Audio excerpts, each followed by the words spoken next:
In a small village nestled between rolling hills, there lived a wise old man named Robert. He was highly respected for his wisdom and guidance. One sunny morning, his grandson named Ethan approached him with a question.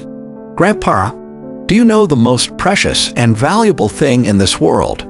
Ethan eagerly asked and said, while awaiting his grandpa's reply, "Gold and jewels, perhaps."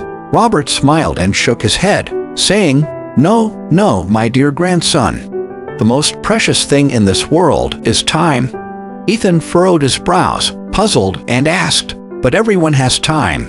What's so special about it?" Robert responded with a warm smile and invited Ethan to accompany him for a stroll through the village. As they walked, they came upon a field where farmers were diligently tending to their vegetable plots, nurturing the crops and harvesting ripe vegetables. Robert pointed to the farmers and said, "Think of these vegetables and plants as the fruits of time. You can't control time, but you can use it to grow and harvest a bountiful plot." He asked Ethan to observe how some farmers' fields were lush and full of vibrant vegetables, while others were neglected and barren.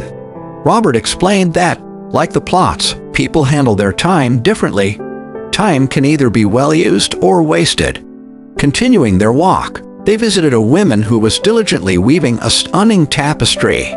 Robert pointed to her and remarked, "See her. She's weaving every thread with care, creating a work of art. She understands the value of time, as every moment she spends here is an investment in her craft." "Indeed, Grandpa," Ethan responded. As they walked further, Robert began teaching Ethan how to organize and plan his time wisely. He explained the importance of setting goals and priorities, making schedules, and avoiding procrastination.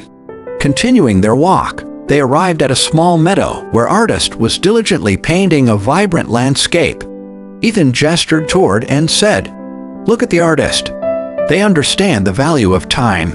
Each stroke of the brush is an investment in their craft, creating a masterpiece that will endure."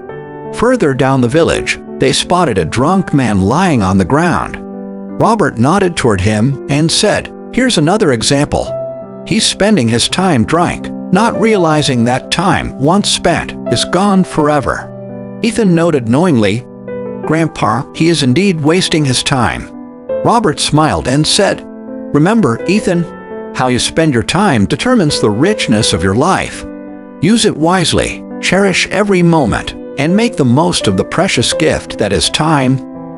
As the sun began to dip below the horizon, casting a warm, golden glow over the village, they stood on a hilltop overlooking the village, its houses, gardens, and people. Grandpa Robert placed a hand on Ethan's shoulder and said, "Look at this, Ethan. This village, like life itself, is a tapestry woven with the threads of time. Each person, each moment, contributes to its beauty." With a sense of newfound purpose, Ethan turned to his grandpa. "Thank you, Grandpa, for teaching me the true value of time. I'll cherish every moment and use it wisely, just like the artists and farmers we've seen today." And in that moment, both Robert and Ethan felt a deep sense of gratitude for the gift of time and the bond they shared, a bond strengthened by the wisdom of the ages and the promise of a brighter, more purposeful future. Thanks for watching, and always keep smiling. Hope you enjoyed this short wisdom story on the value of time. If you did, don't forget to like, share, and subscribe to Zenful Wisdom for more inspiring stories.